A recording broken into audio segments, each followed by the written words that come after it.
వృషభం వారికి అంటే మీకు ఈ సంవత్సరం లాభంలో శని ఉంటున్నాడు.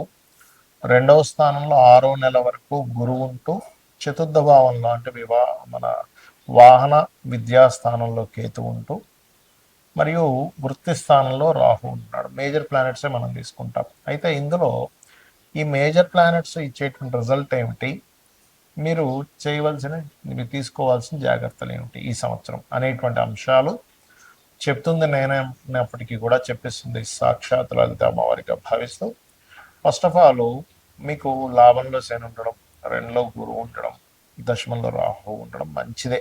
అయితే ఈ శని రాహువుల యొక్క ఎనర్జీతో మీకు ఎప్పుడైతే రెండులో గురువు ఉంటున్నాడో, ఇది కొంచెం ఫ్యామిలీ బిజినెస్లో మనీ మ్యాటర్స్ విషయంలో డబ్బులు వస్తాయి. ఎట్ ది సేమ్ టైం కొంత కుటుంబ మనీ విషయంలో కొంత స్ట్రెస్, గొడవలు కూడా జరుగుతాయి.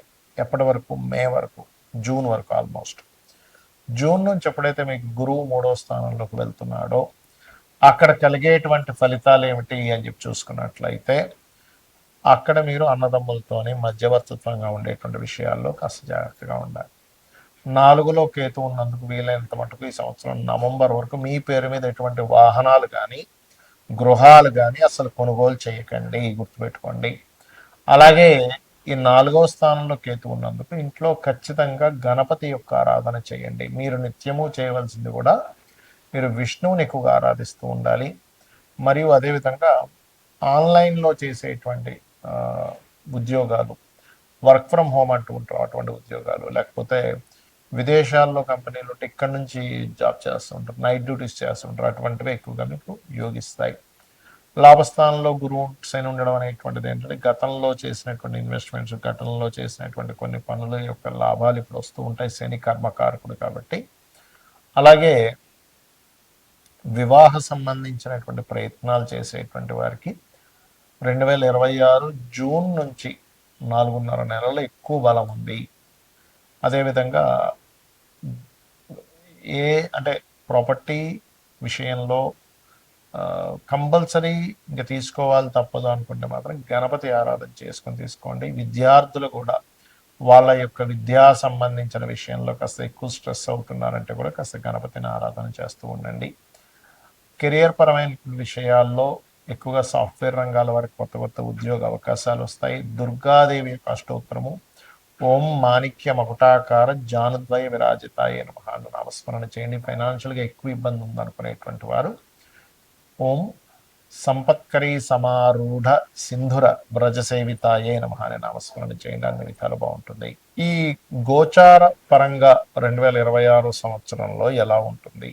అసలు 2025 డిసెంబర్ నుంచే మనకి కుజుడు ధనుసు రాశిలోకి మారుతున్నందుకు పర్టికులర్గా ఈ సంవత్సరంలో జరిగే ఫలితాలు కానివ్వండి, మరియు అదేవిధంగా అసలు జన్మజాతకం, గోచారం కాకుండా జన్మజాతకంలో ఏం చూసుకోవాలనే విషయాలు కూడా నేను చెప్తాను.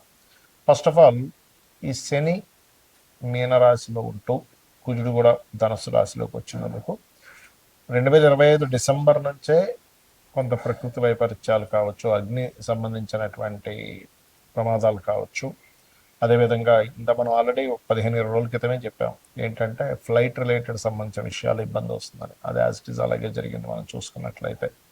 అదేవిధంగా ఇక్కడ ఏంటంటే ఒకటే, కొంచెం హెచ్ఐవి లాంటివి పెరుగుతాయి కాబట్టి యువకులు కాస్త తొందరపడి అటువంటి ఇవి చేసేటప్పుడు కాస్త జాగ్రత్తగా సేఫ్టీ అది వాడాలి. అదేవిధంగా మరొక విషయం ఏంటంటే, ఇక్కడ కమ్యూనికేషన్ రంగాలు అండ్ సాఫ్ట్వేర్ రిలేటెడ్ సంబంధించిన క్రాష్ అవ్వడము, లేకపోతే షేర్ మార్కెట్, క్రిప్టో కరెన్సీ లాంటివి క్రాష్ అవ్వడం, మనం సరదాగా ఏదైనా మాట్లాడినా కూడా అది కొంచెం వైరల్ అవ్వడము, ప్రతి చిన్న విషయాన్ని కొన్ని ఇప్పుడు ఇవన్నీ మనం చూస్తూ ఉంటాం, యూట్యూబ్ కానీ ప్రెస్ కానీ అలాంటివి కొంచెం వైరల్ చేయడం అనేటువంటి చూపిస్తున్నాయి. ఆ వైరల్ అవడం వల్ల కొంతమంది దానికి అంటే కొంత మనస్తాపం చెంది వాళ్ళు కొన్నిటికి గురవడం, అంటే కొంతవరకు కొంతమంది ఇలా చేస్తారా నన్ను, బ్యాడ్ చేస్తారా నన్ను అనేటువంటి దాంతో కొంతమంది ప్రాణాలు కోల్పోవడం కూడా ఉంటుంది. సో అందుకని మీరు ఏం చేస్తారంటే నిత్యము కూడా ఏదైనా ఆలయానికి వెళ్ళడము, చండీ పారాయణం చేయించుకోవడము, ఓం దుమ్ దుర్గాయ నమః, ఓం చండికాదేవి అయి నమః అనే నామస్మరణ చేయడం చేస్తూ ఉండండి. ఇక జన్మజాతకంలో ఏం చూడాలనేటువంటి చాలామందికి తెలియదు. కేవలం ఏదో ఏలినాడు శని, కాలసర్పదోషం ఉంది, సర్పదోషం ఉంది, ఇవే చూస్తుంటారు. అలా కాదు. ఫస్ట్ ఆఫ్ ఆల్ ఏంటంటే జన్మజాతకంలో మన పర్సనల్ చార్ట్లో అసలు ఏం చూసుకోవాలి. ఎవరికైనా వాళ్ళు ఎదగలేకపోతున్నారు లైఫ్లో, ఎప్పుడు ఏదో ఒక ఆటంకం వస్తుంది అంటే వాళ్ళ పర్సనల్ చార్ట్స్లో ఇట్స్ వెరీ క్లియర్. వాళ్ళకేంటంటే ఒకటే, వాళ్ళ చార్ట్లో ఎక్కడో కేతు సంబంధం ఉంటుంది, లేదా ఏదో పాపగ్రహ సంబంధం ఉంటుంది. అదేంటో లగ్నానికి ఎక్కడ కనెక్టివిటీ వచ్చిందో తెలుసుకొని దానికి సంబంధంగా రెమెడీ చేసుకుంటూ ఉంటే ఖచ్చితంగా బలి ఎదుగుతారు. అలాగే మరి కొంతమంది ధనపరంగా ఇబ్బంది పడుతుంటారు. ఎంతో కష్టపడుతున్నానండి, అవ్వట్లేదు, రావట్లేదు, నాకు వెళ్ళాల్సిన అదా ఇదా అనుకుంటారు. కాదు, మీ పర్సనల్ చార్ట్లో ధనాధిపతి అని ఉంటారు. ఆ ధనాధిపతి ఎలా ఉన్నాడు అనేటువంటి చూసుకోవాలి. ధనాధిపతి కనుక స్ట్రాంగ్గా ఉన్నట్లయితే ఖచ్చితంగా మీకు అది ఏ మార్గంలో ఉంది, ఏం చేస్తే మీకు ధనం వస్తుంది అనే విషయం తెలుసుకోవడం జ్యోతిష్ శాస్త్రం. అంతేగాని ధనం రావట్లేదని బాధపడ్డం కాదు. ధనం ఏ రూపంలో ఉంది, అది హోటల్స్ రూపంలో ఉందా, ఫైనాన్స్ తిప్పడం వల్ల ఉందా, లేకపోతే సాఫ్ట్వేరా, లేకపోతే ట్రైనింగా, బిజినెస్, విదేశాలకు వెళ్ళడం ద్వారానా, ఇది తెలుసుకోగలగాలి. ఇలా రకరకాలుగా ఉంటుంది. మీడియేటింగ్ చేయడం ద్వారానా, బ్రోకరేజ్ చేయడమా, ఆన్లైన్ మీడియానా. అలాగే కొంతమందికి అన్నదమ్ములతో గొడవలు వస్తుంటాయి. పూర్వజన్మ కర్మ అన్నదమ్ముల రూపంలోని, తల్లి రూపంలో, తండ్రి రూపంలో వస్తుంది. వాళ్ళ వల్ల మీరు ఇంకొంచెం సఫర్ అవుతూ ఉంటారు.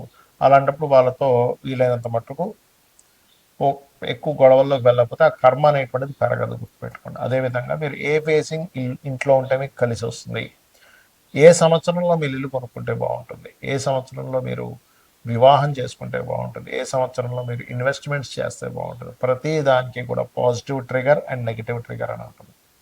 అంటే పాజిటివ్ ట్రిగర్ పడ్డప్పుడేమో మీరు చేసే ఇన్వెస్ట్మెంట్స్, మీరు తీసుకునే డెసిషన్స్ చాలా బాగుంటాయి, గుర్తుపెట్టుకోండి. అంటే చాలా బాగా కలిసి వస్తుంది. నెగిటివ్ ట్రిగర్ అయ్యేటప్పుడు మీరు చేసే ఇన్వెస్ట్మెంట్స్ కానీ, ఆలోచన కానీ, ప్లానింగ్ కానీ, అవన్నీ కూడా తిప్పి కొడతాయి. అరే వేస్ట్ అయిపోయింది అంటూ ఉంటాం, డెడ్ అయిపోయింది, డెడ్ ఇన్వెస్ట్మెంట్ అయిపోయింది, డబ్బులు కట్టే అంటూ ఉంటాం. అటువంటివి జరుగుతూ ఉంటాయి, గుర్తుపెట్టుకోండి. అలాగే మరొక విషయం ఏంటంటే ఇక్కడ గమనించినట్లయితే, సరే జాతకం తెలీదు, మీరు ఒకటే గుర్తుపెట్టుకోండి, జన్మ జాతకం తెలియదు, ఏమీ తెలియదు అనుకునేవారు రోజు నిత్యము లలితా సహస్రనామాల యొక్క శ్రవణము లేదా పఠనం ఉదయం సాయంత్రం చేయండి. ఖచ్చితంగా మీకు బాగుంటుంది. శ్రీమాత్రే నమః.